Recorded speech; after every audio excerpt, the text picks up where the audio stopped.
talk to me about Lucas growing up, hitting puberty, like the changes, right? Because you were that caregiving mom, and I'm sure you were in agreement.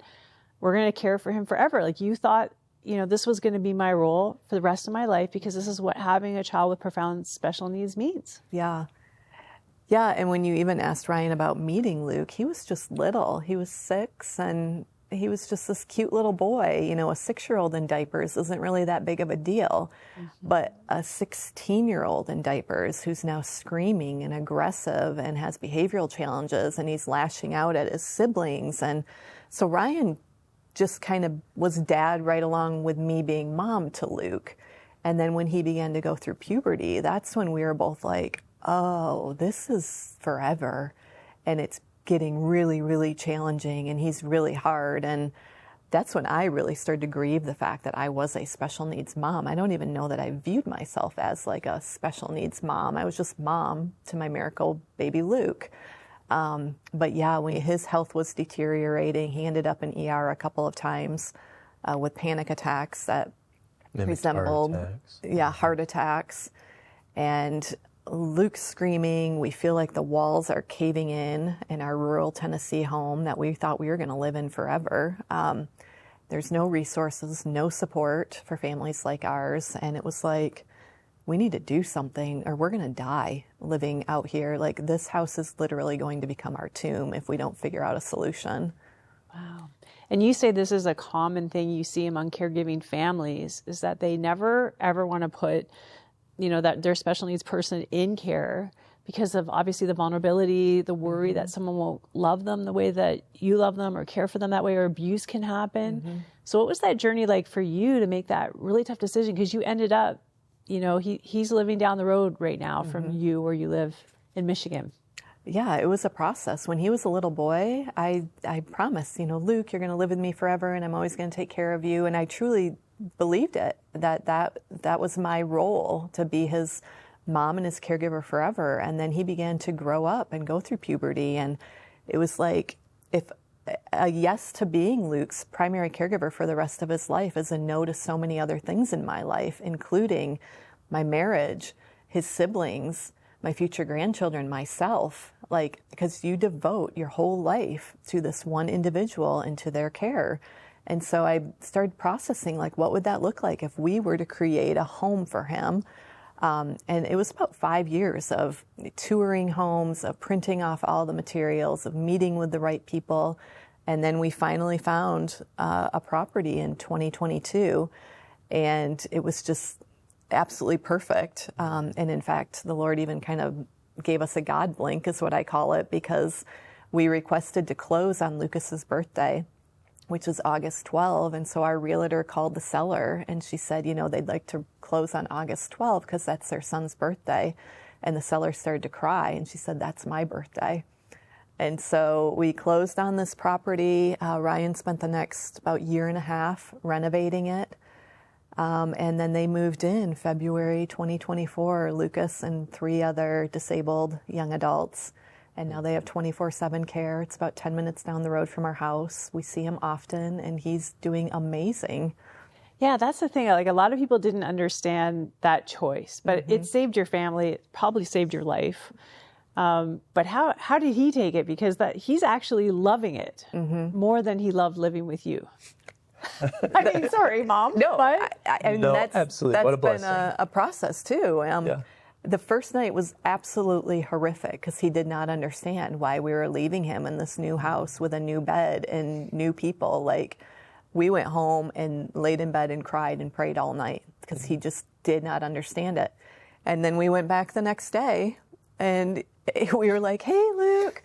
And we hung out with him for a little bit and then he was like, bye, see you later. We were like, what? That's it. Wow. And we've processed, this is a 20-year-old young man. He probably doesn't necessarily want his mother bathing him and changing him and feeding him. And now he lives with 3 other young adults who are around his age. His caregivers are all around his age. They do fun movie nights and they take him on fun outings and all these things that we didn't have the energy for. Or time. We have 8 kids and him. And He is just living his best life. He's gaining in independence and skills, and that there's always kind of that fear there, like you were referencing, abuse could happen, yeah, I suppose, but we pray every day for angels to surround that house. I entrust him to the Lord's care, just like I entrust all of my other kids to the Lord's care. And I have faith that God will protect him. He is like the least of these, and God cares for him more than I could ever care for him. Yeah. And it's just been an amazing thing for our whole family. So I know there's people watching right now who maybe have someone in their life that they don't want to give up. And there's that mom guilt, right? Like, I'm their mom. I have to protect them. What advice would you give to them, especially if they're suffering maybe their mental health or their physical health or their marriage, as a result of trying to be that hero? What would you say? Yeah, martyr caregiver syndrome is a very real thing. And I would say, that's great that you have that much love in you for this individual. But if you become ill, or worse yet, die because of never caring for yourself, like, you are no good to your loved one if that's what occurs. And so, I mean, it was absolutely a process for me too, and like finally releasing my child, who I have cared for my whole life, into really the Lord's care for him, and trusting that God will take care of him. And so much so that God kind of convicted me, where my whole identity was wrapped up in being Luke's caregiver. I mean, all these things I've created have like stemmed from being his caregiver, so much so it was almost like God was saying, it's become a form of idolatry if you don't trust me with his care. And so learning to release that and say, okay, I trust you. And yes, like, he's doing incredible. I'm shocked. We're both shocked at how well he's doing. And there's 3 others in that same house whose families are dealing with the exact same thing that we had to deal with. So 3 other families took that leap of faith too and said, we want this. And they were all hesitant, as we all are. But they did. They said, okay, we're going to try this and just see kind of how it goes. And it's funny, all the kids we call them kids. They're all adults, but they're kids to us. They're all thriving. So you have to make a choice and say, are you willing to give up the rest of your life or your marriage or whatever it's going to interfere with, by saying, I'm going to take this leap of faith and let God care for my loved one? It doesn't mean you let go of them. How many times a day does Luke come across our minds? Mm-hmm. We still wake up in the middle of the night and think we hear him. So I don't think that ever goes away. He's always part of us. But we watched our other kids go from elementary to middle school to high school to graduate. And we have 3 of our kids are adults now and out on their own. Besides Luke, we watched them go through that transition. It's only fair to let him try it too. And I think that's just giving parents permission to say, that's okay. Let God have it. Mm-hmm. Jesus, take the wheel. We hear that all the time. Yeah. So just let him take it from here, and he will. He'll lead you down it.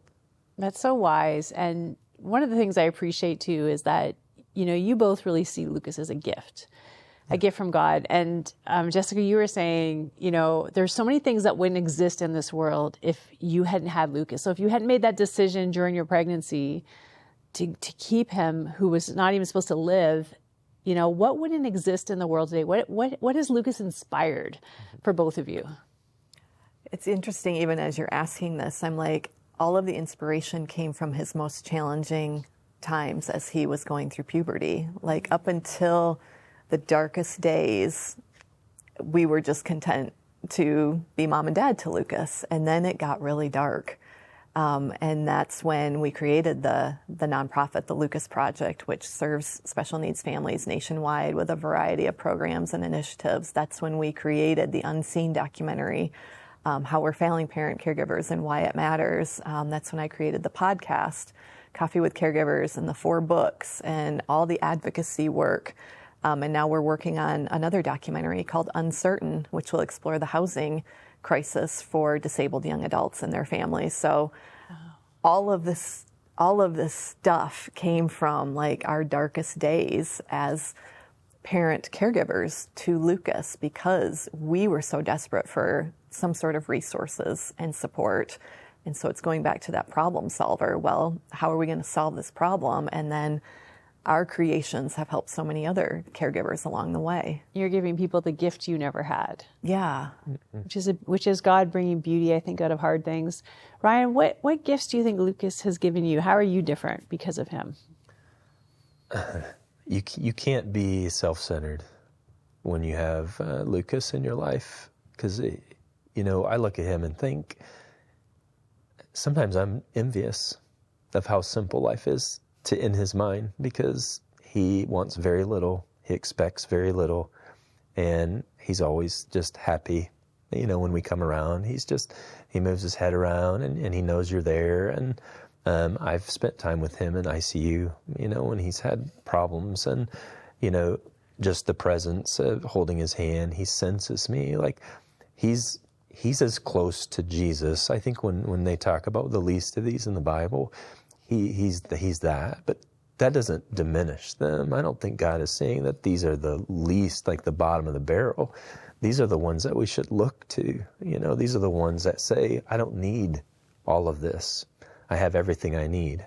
And Jessica, you call a caregiving holy work. Mm-hmm. You have actually that sign above Lucas's bed. So what does that mean to you when you say it's holy work? It just means caring for another individual who cannot care for themselves is the holiest work we can do, really, this side of eternity, and so much so that it is modeling what Jesus came to do for us in his earthly ministry, caring for our physical needs, our spiritual needs, our mental needs, our emotional needs. And in caring for someone else, we are becoming more Christ-like. And so if we're modeling our Savior's example, that is the holiest work we can do here on earth, is to care for another human being. It's a beautiful way to look at it. Now 14 years have gone by. Mm-hmm. Looking back at all that transpired in these 14 years, how are you both, one at a time, but how are you both spiritually processing this story? I've just allowed God to say, take the lead. Like, just lead me. And sometimes that's scary. We took a leap of faith when we got married and I moved to Michigan. And that seemed like that's the hardest thing I think I'd ever had to do. And it's not, but it wasn't meant to be either. So I think each moment that we live in this life, sometimes there's challenges in it, but you see the light at the end of the tunnel and you know that we're heaven bound. And I don't want to live the life without her. It was meant to be always. So I do feel that. And I think that has drawn me closer to God in knowing that was always his plan. I think for me, it's been recognizing that everything we go through in life is for God's glory.